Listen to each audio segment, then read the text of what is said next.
Hello everyone, Joel here from Golf Monthly at a very windy Woburn Golf Club where I'm testing the new PXG Gen3 irons, and in this video I'm going to be answering the question as to whether they are worth the £3,000 price tag that they come with. So let's hit some shots with all the models, go through a fitting process, really try them out to try and answer that question.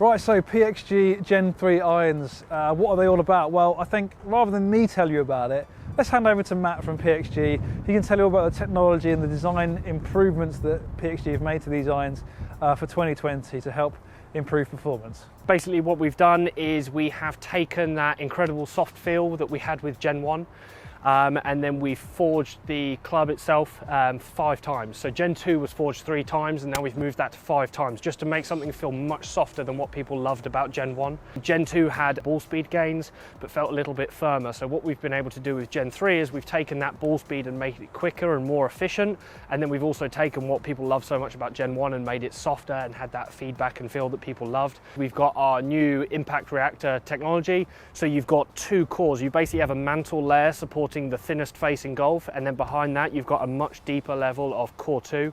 That just makes sure ball speed off the face is very consistent. It's efficient as it can possibly be, but also on the off-center hits, whether it be high or low or heel or toe, that's going to be the one that stays up. We use the finest materials, we use the best processes, we're basically building to the tightest tolerances we can. So like we discussed earlier, if all of a sudden you're like, Matt, hey, I want to use this mid-size MC+4 grip, all of a sudden that grip's coming in at heavier weight. Rather than just putting that straight in your irons and the swing weight decreasing, we can bring that straight back up to what you've been fit for just by using the weight ports in the back of the club, so doing it in a kind of a precision way. It's very much the whole process with PXG. It's the full fitting experience, it's then getting tour level of build, and then it's the ongoing service and support that you get with us. I will invite customers back for spec checks. Hey, it's been 6 months, how's the season going? Do you want to get down? We'll get on Tadman, see how the clubs are going. Are there any gaps in the bag? Do we need to fill them? Any swing changes we need to look at? That means there could be, lie changes, that kind of ongoing support. Let's hit some shots with these. We're going to go through a custom fitting process and find out exactly what they're all about and whether they're worth the money.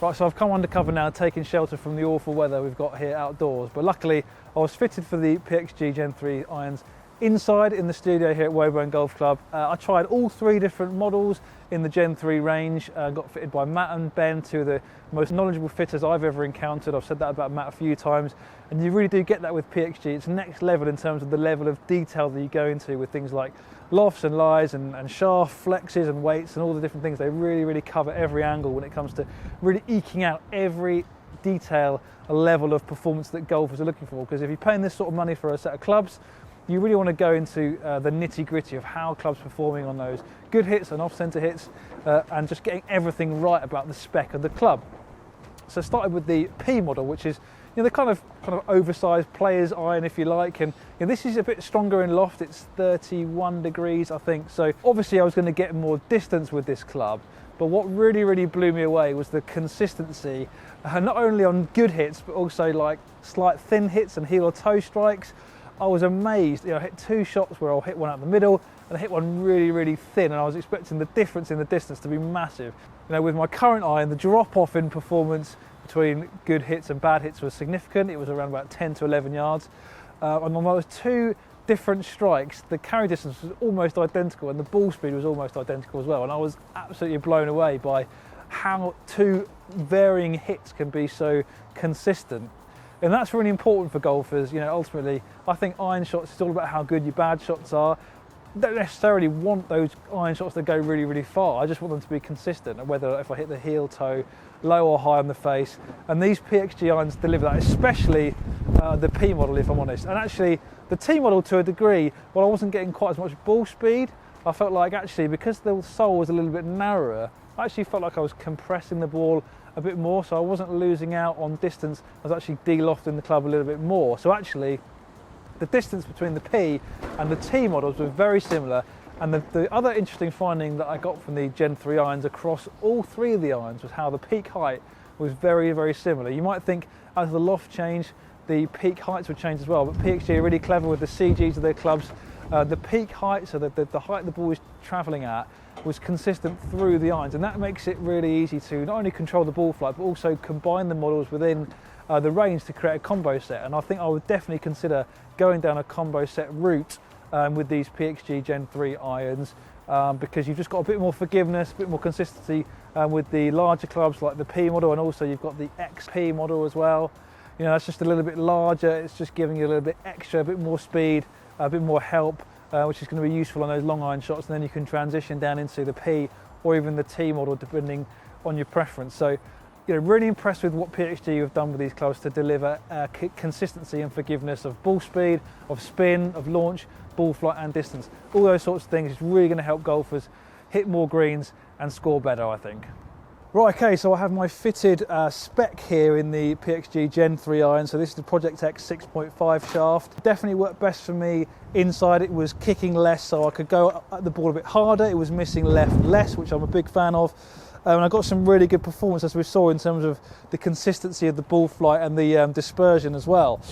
But looking down at the ball, you know, these irons look fantastic. There's really nothing to dislike about them. I like the kind of full white bottom groove there for alignment. And this is the P model, which I've got here. It's relatively compact. There's quite a lot of face behind the ball there. It's definitely larger than the iron I currently play.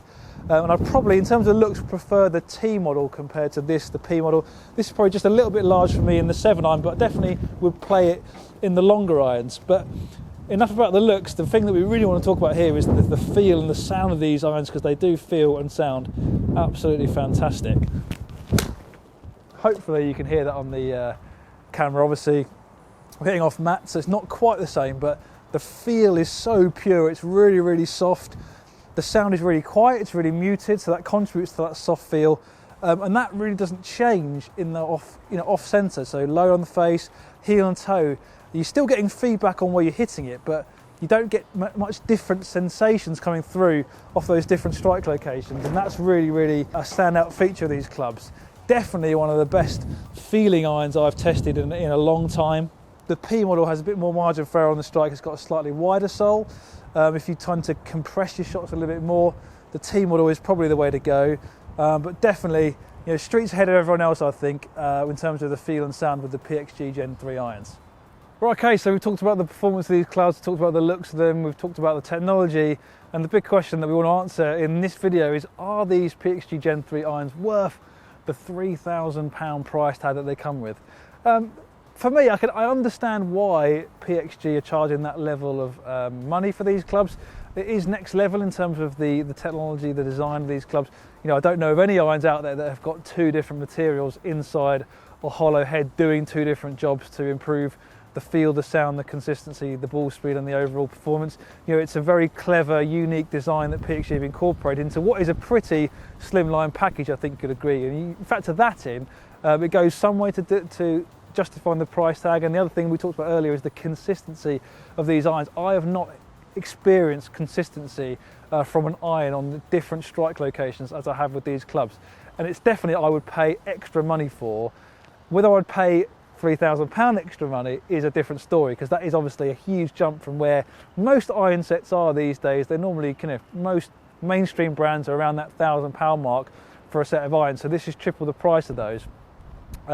This isn't necessarily an exotic shaft I've been fitted into. It's a Project X 6.5 available with a lot of different brands, so you're not really paying extra money for the kind of a special super duper shaft, but you are paying potentially, you know, if you're going to invest that sort of money, you are going to go through a custom fitting process, you would like to think, and that's the only way you're obviously going to get the benefits that I've experienced here today with these PXG Gen 3 irons. For me, I would definitely think about comboing the set with the P and the T model. Probably go in the P up to the 6 iron, then move into the T model for the 7 iron down, just because I prefer that smaller shape to it. But I think, you know, when you factor in the consistency that I experience, and hopefully you would experience as well with these clubs, the feel and the sound of these clubs as well, it feels really, really pure, really, really solid. there's no question these are definitely one of the best performing, best feeling irons on the market you can buy in 2020 based on the testing I've done today. And obviously I've tested a lot of different irons this year, a lot of the new models, and for me these tick every box. So, you know, yes, I would definitely pay a bit extra for these. The £3,000 price tag comes down to, I guess, how much disposable income you've got. You know, it's an investment in your game. There's performance gains to be had, in my opinion, and if you think that, you know, spending a bit more is going to deliver that for you, and it's something that's worthwhile to you, something that you know you're really serious about your game, make a case for justifying this £3,000 price tag. But they're not going to be for everyone.